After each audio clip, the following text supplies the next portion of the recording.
Bienvenidos de nuevo a Suma y Sigue. Estamos aquí, yo, Dan González, el conductor de este proyecto de filosofía en redes de Pastoral Universitaria de la Diócesis de Cartagena, y estamos de nuevo con Enric Fernández de Filoadictos, de Adictos a la Filosofía. Y hoy pues vamos a hablar de un argumento, el argumento Kalam, que demuestra la existencia de Dios, o pretende demostrar la existencia de Dios a partir del hecho de que el universo pues ha tenido un comienzo. Pues bienvenido, Enric, a esta nueva edición de Suma y Sigue. Muchas gracias, Dani, encantado de estar aquí otra vez. Pues nada, en el vídeo que colgamos el otro día de tu canal explicabas como muy sucintamente el argumento. Y quizás antes de ponernos a hablar de él, de los pasos que tiene o de los presupuestos, pues un poco saber de dónde viene este argumento. Tiene un nombre curioso, Kalam, se refiere a su autor, de por qué tiene este nombre y no un nombre más técnico, que es el nombre que suelen tener los argumentos en filosofía. Sí, pues es un argumento que viene ya de muy antiguo. Parece ser que Platón ya deja caer en el Timeo algo similar a, bueno, el mundo sensible tiene un inicio y como todo lo que tiene un inicio ha de tener un origen o una causa, entonces el mundo tiene una causa, ¿no? Pero no lo desarrolla demasiado. Y es un argumento que lo recogen luego los filósofos musulmanes como Al-Kindi o Al-Ghazali y le dan una articulación mucho más, digamos, más sofisticada, con muchos más subargumentos, y de ahí básicamente le viene el nombre, ¿no? El nombre de Kalam. Kalam es una de las ciencias religiosas del Islam, significa en árabe discurso, y se le da como ese nombre, pues de alguna manera en reconocimiento a esos grandes filósofos musulmanes que fueron no exactamente los iniciadores, pero sí los que más desarrollaron el argumento, ¿no? Después de, una vez introducido dentro de la filosofía musulmana, llega también al mundo cristiano y uno de sus grandes defensores es San Buenaventura, por ejemplo. Uno de sus grandes críticos es Santo Tomás. Esto supongo que si nos dará tiempo hablaremos un poco de esto. Y yo creo que el argumento cae un poco en el olvido, no se sabe muy bien por qué, ¿no? Es por contingencias históricas y tal, hasta que más o menos a finales del siglo XX, en el 1979, un filósofo cristiano que se llama William Lane Craig le dedica su investigación doctoral, publica un libro titulado The Kalam Cosmological Argument, y desde entonces, pues que no se ha parado de discutir, ¿no? Hasta el punto de que, fíjate, había, un filósofo ateo se llamaba Quentin Smith, que había llegado a decir que si uno hacía un recuento de los artículos en revistas de filosofía, eso demostraría que se habían escrito más artículos sobre la defensa de Craig del argumento Kalam que sobre la formulación contemporánea de cualquier otro argumento a favor de la existencia de Dios, ¿no? Entonces, que en ese sentido, pues es un argumento que tiene muchísimo pedigrí histórico, pero que de alguna manera cautiva mucho también la mente del hombre contemporáneo. Sí, sí. Y me imagino que es ahora en el siglo XX cuando se le ha puesto ese nombre Kalam, o ya se venía usando un poquito ese nombre antes. Me imagino que no. No, yo creo que es Craig el que le da ese nombre, como cuando él intenta de alguna manera recuperar el argumento, dice, vale, ¿qué nombre le podemos dar? Pues le damos el nombre de Kalam, como en reconocimiento a los autores musulmanes que le dieron tanta caña. Muy bien, pues nada, en el vídeo os explicabas un poquito que el punto de partida del argumento es que el universo ha tenido un inicio, y para nosotros pensar en esa idea es de alguna manera pensar automáticamente en el Big Bang, pero claro, los filósofos árabes y mucho menos Platón pues no tenían ni idea del Big Bang, no tenían pues una noción de esto. ¿Cuál es un poquito la relación de este argumento con el Big Bang, o ha tenido alguna influencia en su rescate en el siglo XX el hecho del Big Bang o no? Sí, yo creo que sí, que básicamente, digamos, una de las razones principales de que el argumento haya tenido tanta tirada en el mundo contemporáneo es justamente que, bueno, pues el éxito de la teoría del Big Bang, lo fácil que es interpretar la teoría del Big Bang como que te está hablando de un inicio absoluto del tiempo y de la realidad física, espaciotemporal, etcétera. Y entonces, claro, una vez da la sensación de que es como si la ciencia hubiera demostrado, ¿no? Eso que los filósofos con argumentos filosóficos querían intentar establecer, que es el inicio del tiempo, pues vuelve a surgir la pregunta de, ostras, pero si el universo ha empezado a existir, ¿de dónde viene, no? Porque no puede ser que salga de la nada, que haya empezado a existir sin una causa, ¿no? Y ahí es donde yo creo que entra el atractivo del argumento, ¿no? Que para mucha gente, muchas personas, esa segunda premisa del argumento de que el universo empezó a existir, pues para mucha gente es como si eso ya hubiera sido de alguna manera demostrado por la ciencia. Claro, es uno de los puntos de toque de este argumento, y también un poco por eso lo enlazamos con el tema de las semanas anteriores, que es el cientifismo, con el que lanzamos un poquito el canal. Pero claro, la pregunta es cuánto este argumento depende de los datos científicos, porque claro, si los filósofos árabes y Platón lo defendían, realmente ellos no sabían absolutamente nada del Big Bang. Exacto. O sea, al final William Lane Craig lo que hace es decir, a ver, estos son dos estrategias complementarias, ¿sí?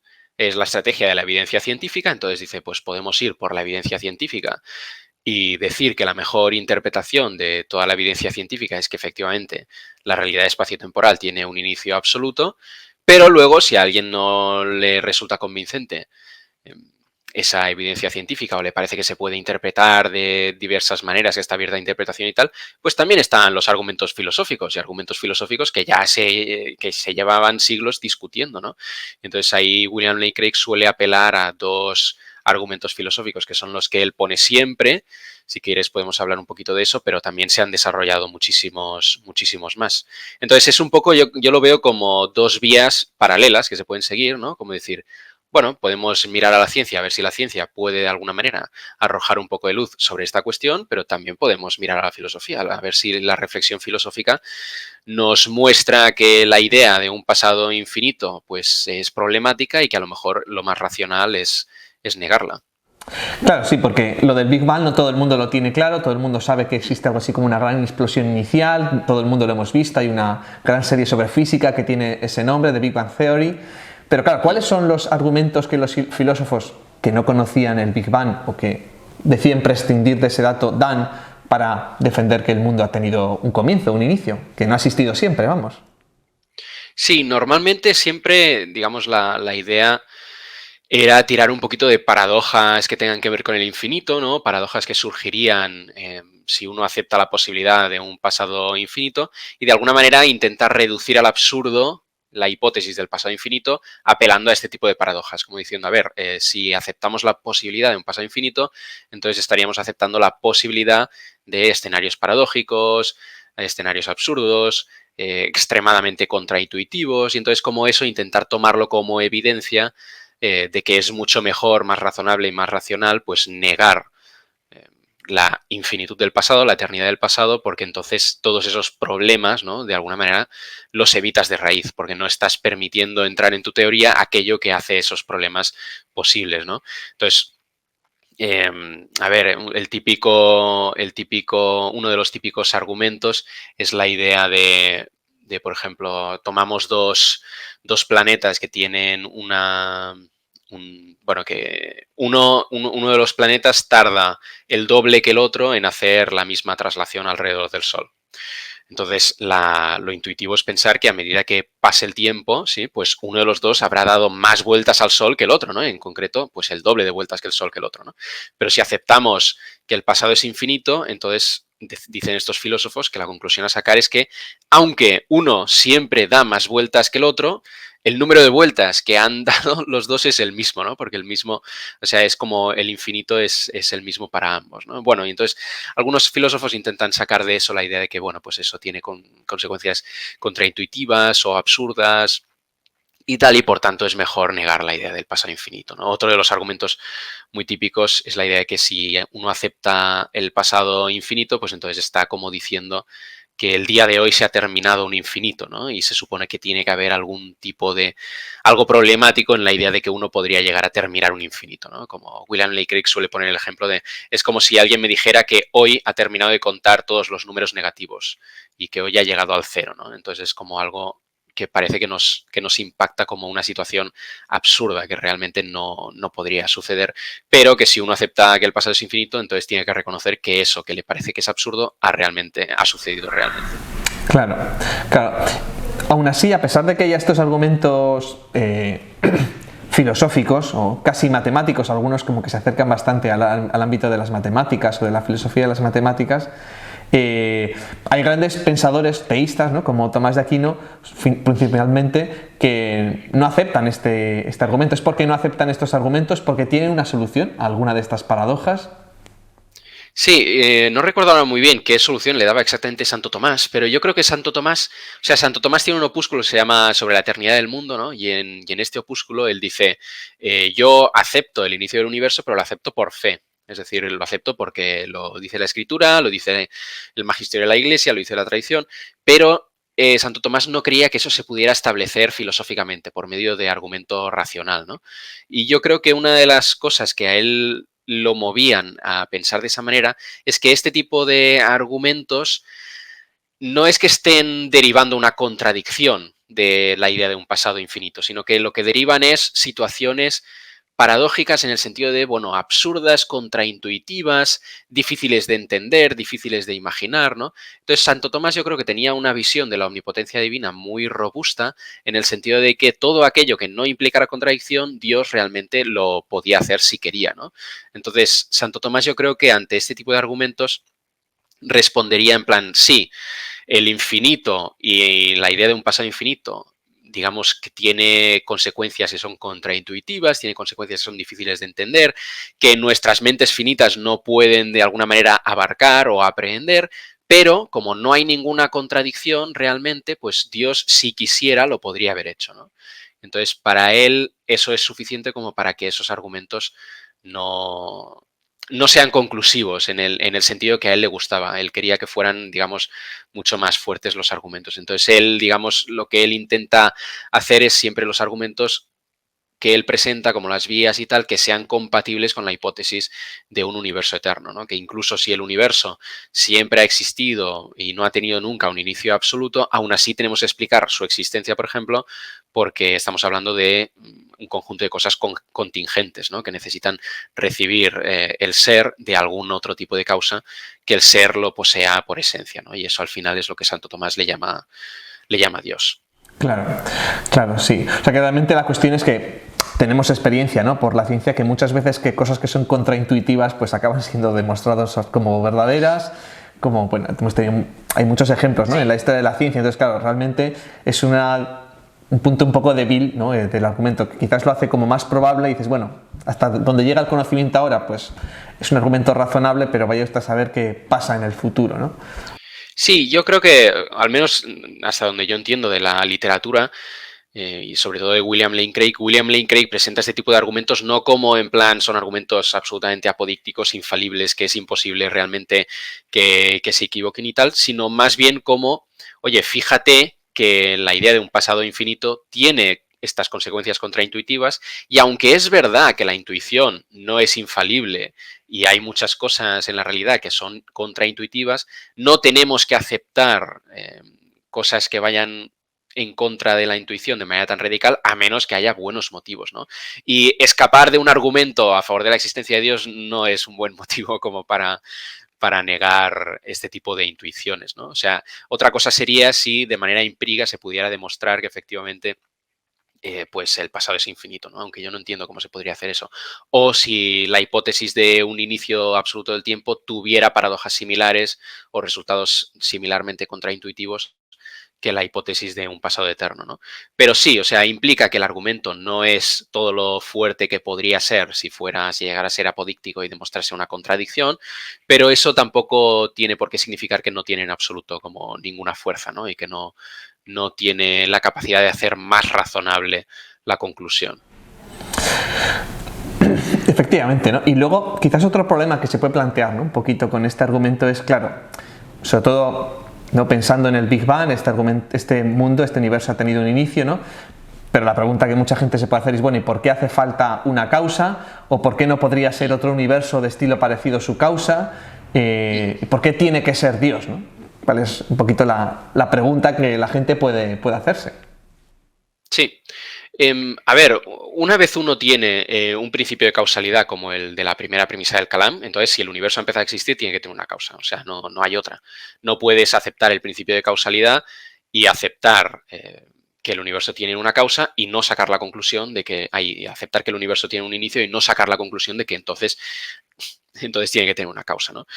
¿Esto qué significa? Que obviamente una opción abierta al que no quiera aceptar la conclusión es negar el principio de causalidad, ¿no? Entonces, bueno, pues negamos que todo lo que empieza a existir tenga una causa y no aceptamos eso.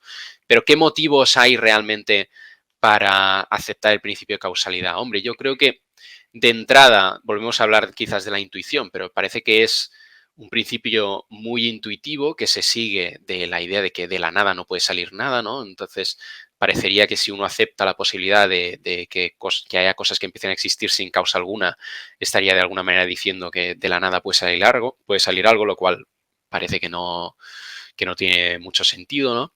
Es un principio que siempre en la experiencia lo encontramos verificado y que nunca encontramos realmente en la experiencia nada que lo refute, ¿no?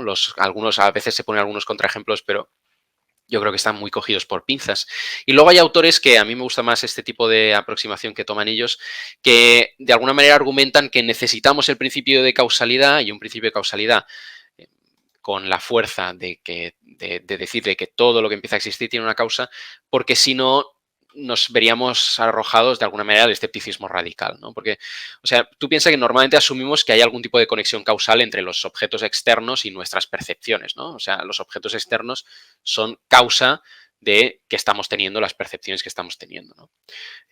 Una bombilla produce un haz de luz, la luz impacta contra un mueble, entonces rebota, llega a mi retina, eso produce una serie de reacciones eléctricas o nerviosas en mi cerebro, etcétera, y por tanto tengo la experiencia de que estoy viendo un mueble, ¿no?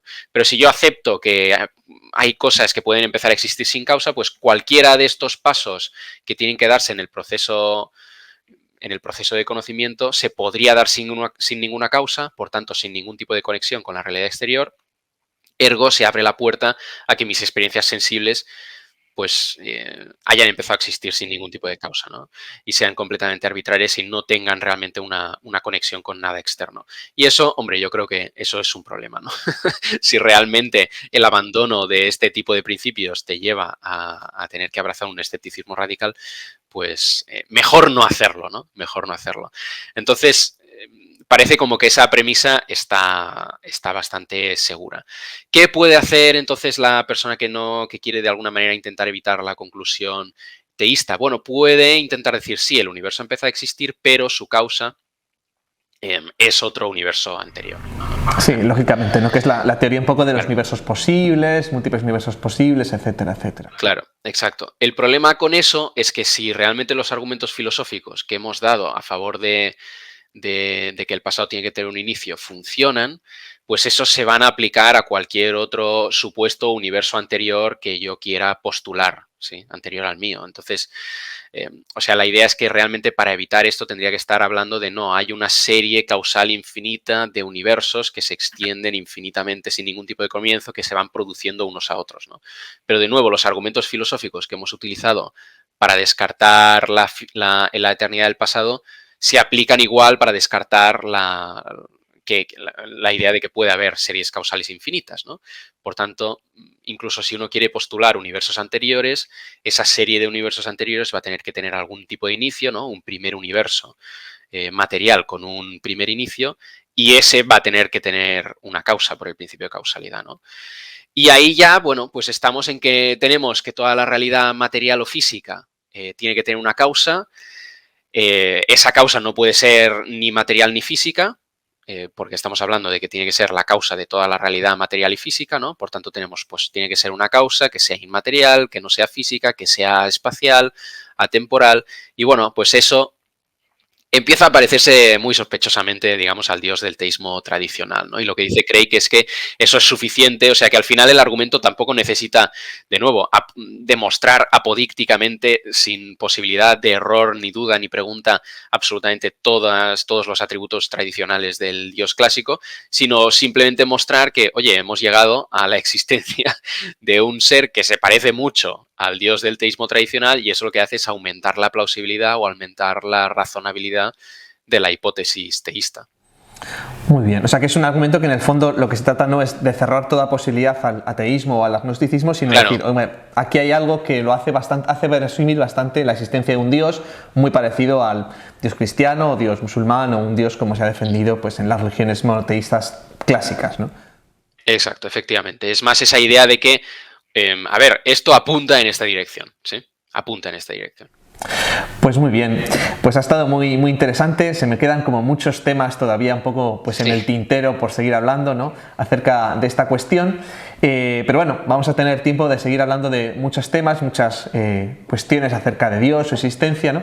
Y así como hoy hemos visto como un argumento como que apunta a la existencia de Dios, el próximo día, los próximos días, las próximas semanas vamos a estar discutiendo pues una paradoja o un problema que se le puede poner a la existencia de Dios y que además ha aparecido en este vídeo, ¿no? Y es el hecho de que si Dios es verdaderamente todopoderoso, realmente hay cosas que igual parece como que no puede hacer, o si no las puede hacer, y si las pudiera hacer, como que pueden resultar un poco paradójicas o contradictorias absurdas. Por ahora no voy a adelantar absolutamente nada más, pero bueno, sí vamos a anunciar un poquito que es un poco el tema que vamos a intentar hablar, qué significa eso de que Dios es verdaderamente todopoderoso, o si eso realmente genera pues muchos problemas. Así que muchas gracias, Enric, por habernos acompañado pues hoy, y nos vemos en las próximas semanas. Muchas gracias, Dan. Nos vemos en la siguiente ocasión.